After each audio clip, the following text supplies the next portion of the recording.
Your brain loves the drama. It wants to replay the mistake loop. It wants a postmortem. It wants a debate. It wants a whole trial. Just drop the case. Elite performance isn't about being perfect. It's about being fast. In sports, they call it the next play mindset. You missed a shot, doesn't matter. The ball is coming right back down the court.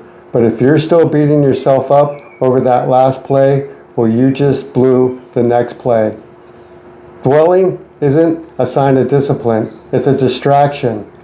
High performers, they don't have a better memory. They have a shorter memory.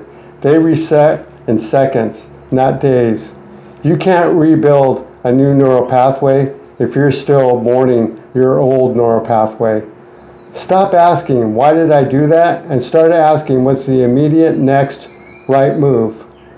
The moment you shift from regret to action, your brain stops panicking and it starts performing. Mistakes, they're just data, not an identity. Take the data, drop the emotion, and move. The next play right now. And what's the next play that you need to make in your life? Leave that in the comments below. And if you're ready to become an elite player in your life, hit that subscribe button right now.